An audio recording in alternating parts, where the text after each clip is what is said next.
Welcome to Bedtime Horror, your portal to scary stories.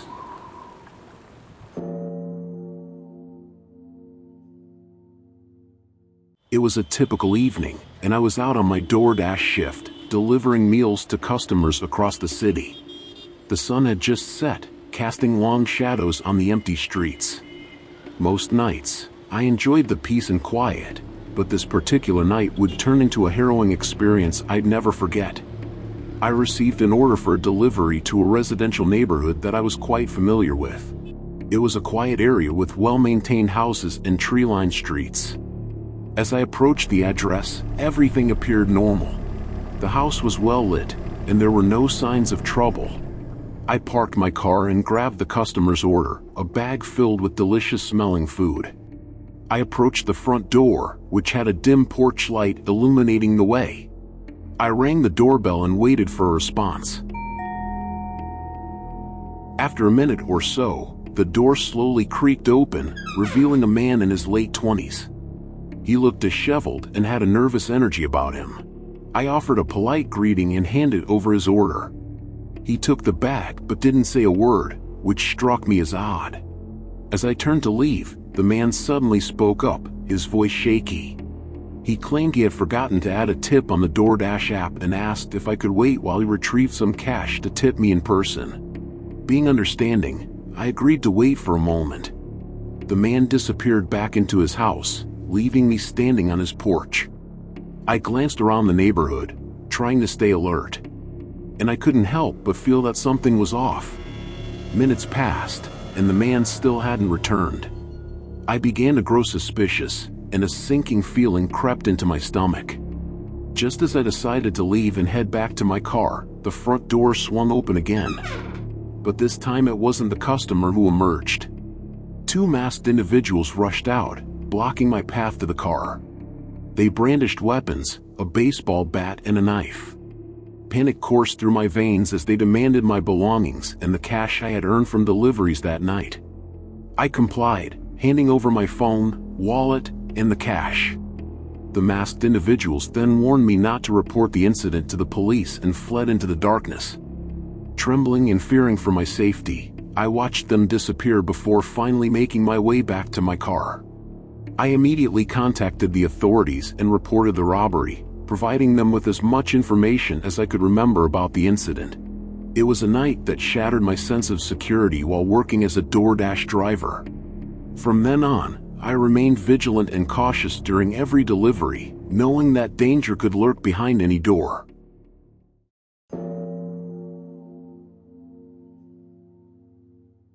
It was a typical Friday night, and I was out on my DoorDash shift, making deliveries to hungry customers. Most nights went by without any issues, but this particular delivery would turn out to be one of the most unsettling experiences of my life. I received an order for a late-night delivery to an address that seemed unusual. It was for an abandoned warehouse on the outskirts of town. Normally, I would have been hesitant to accept such a request, but the payout was too good to pass up. As I drove towards the destination, I couldn't help but feel a growing sense of unease.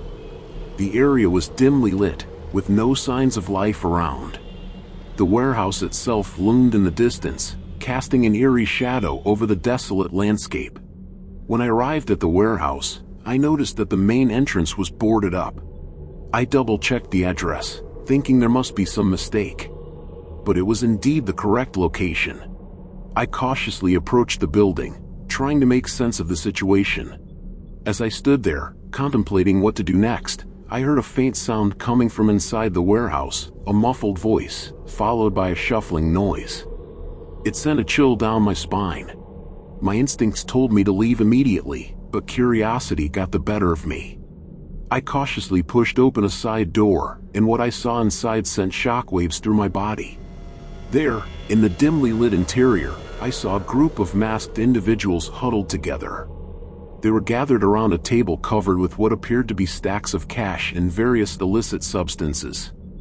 I realized I had stumbled upon something dangerous, an illegal operation of some sort. The individuals noticed me and immediately grew hostile, shouting for me to get out. Panic set in as I turned and fled from the warehouse, my heart pounding in my chest. As I reached my car, I heard the sound of footsteps behind me. I dared not look back, fearing for my safety. I fumbled with my keys, desperately trying to unlock the car door. Just as I managed to get inside and start the engine, one of the masked figures reached the vehicle, pounding on the window and demanding I stop. I floored the gas pedal and sped away from the abandoned warehouse, not daring to look back until I was safely out of the area. My hands were trembling, and my mind raced with the realization of how close I had come to a potentially life-threatening situation. I immediately contacted the authorities and reported what I had witnessed. They assured me they would investigate the warehouse and the individuals involved. From that night on, I became much more selective about the DoorDash orders I accepted, always prioritizing my safety above all else.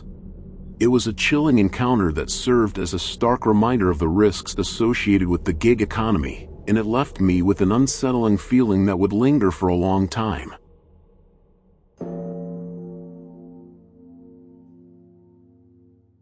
I used to work as a DoorDash driver to make ends meet while I was between jobs. Most deliveries went smoothly, but there was one that sent shivers down my spine. It was a regular Friday evening, and I had just finished dropping off an order at a cozy restaurant. That's when I received a new delivery request, and the restaurant's name made me hesitate. It was notorious for problematic customers, but I thought, what's the worst that could happen? I accepted the order and drove to the restaurant. Inside, I saw the staff exchange worried glances. They handed me a bag of food and a drink cup, and I headed towards the customer's address. As I approached the destination, my GPS led me to a rundown apartment complex. I parked my car and double-checked the address. It was correct. I sighed, sensing that this might be one of those deliveries. I grabbed the bag and drink and made my way to the customer's unit.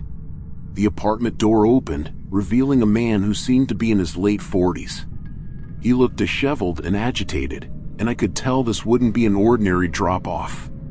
With a forced smile, I handed over the food, but the man immediately started scrutinizing the order.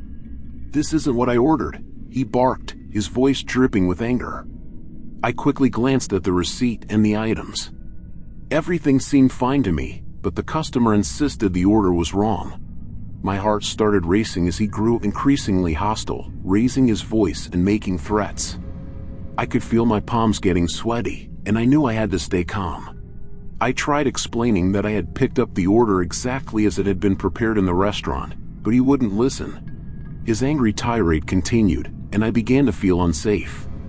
This was my cue to call DoorDash support for assistance, even though I hoped I wouldn't have to. I discreetly stepped away from the customer and made the call. The voice on the other end assured me they would help resolve the issue. I couldn't help but glance nervously at the agitated man, wondering what he might do next. It was a moment that I wouldn't forget.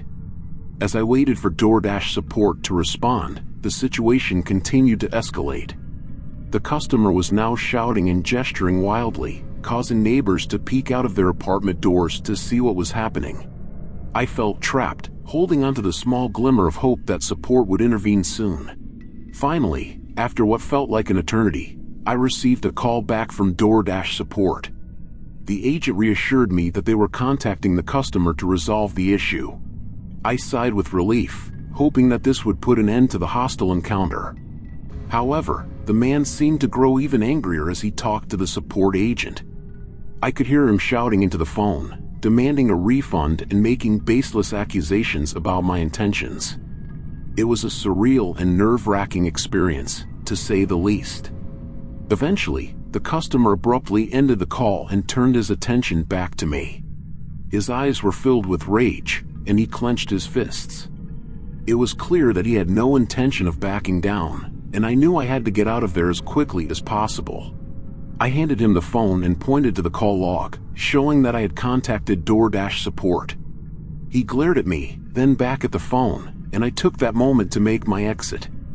I backed away slowly, keeping a careful eye on him. The customer continued to shout profanities as I retreated to my car.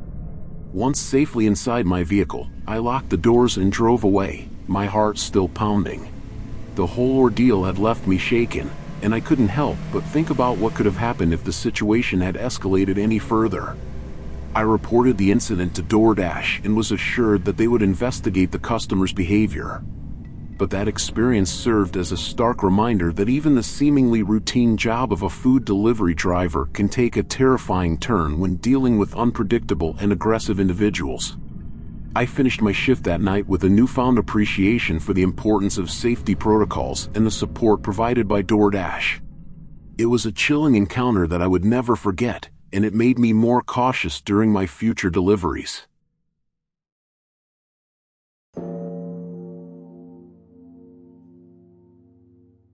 It was a chilly Friday night, and I was out making DoorDash deliveries to earn some extra cash. The streets were quiet as I navigated through the dimly lit neighborhood, my headlights cutting through the darkness. I received an order for a late-night delivery to a somewhat sketchy part of town. It wasn't unusual for people to order food at odd hours, but something about this delivery made me uneasy. The destination was a small, run-down apartment building tucked away in a dark alley. As I approached the location, my unease grew. The alley was nearly pitch black, and the only source of light was a flickering street lamp at the far end. I parked my car at the entrance and hesitated for a moment. Should I really go down there? But the promise of a tip pushed me to grab the food and head into the alley. The narrow passage was eerily quiet, with the occasional distant sound of sirens echoing through the night. I reached the apartment building's entrance, which was poorly lit and looked like it hadn't seen maintenance in years. I rang the doorbell and waited. The minutes ticked by, and there was no response. Just as I was about to leave, the door creaked open slowly. A tall, shadowy figure stood in the doorway, their face hidden in the darkness. My heart raced as they extended a pale, bony hand to take the food. "Thanks," a raspy voice said, and I could barely make out a faint smile in the dim light. It sent shivers down my spine. Relief washed through me as I turned to leave that eerie place, but my unease hadn't completely dissipated. The figure in the doorway had been unsettling, and the entire situation felt wrong. As I retraced my steps through the dark alley, I couldn't shake the feeling that I was being watched. About halfway back to my car, I heard faint whispers coming from behind. I stopped dead in my tracks and strained my ears, trying to make out the words. The voices were hushed and indistinct, sending a shiver down my spine. My first instinct was to hurry back to the safety of my car, but curiosity got the best of me. I crept closer to the source of the whispers, which seemed to be coming from an old, rusted dumpster at the side of the alley. As I approached, the voices grew clearer, and I could make out what they were saying. They were discussing the delivery, my delivery. Panic surged through me as I realized that these whispering figures were watching me the whole time. I didn't stick around to hear more. I sprinted back to my car, adrenaline coursing through my veins. I fumbled with my keys, struggling to unlock the car and escape the unsettling alley. Once I was safely back on the well-lit streets, I let out a sigh of relief. The mysterious figures in the alley remained a mystery, but I knew one thing for sure: I wouldn't be taking any more late-night deliveries to dark alleys. As I continued my DoorDash route, I couldn't help but wonder what might have happened if I had stayed in that alley just a moment longer. The late-night delivery to the dark alley had been an experience I would never forget, and it had left me with a chilling reminder that sometimes, it's best to trust your instincts and stay out of the shadows.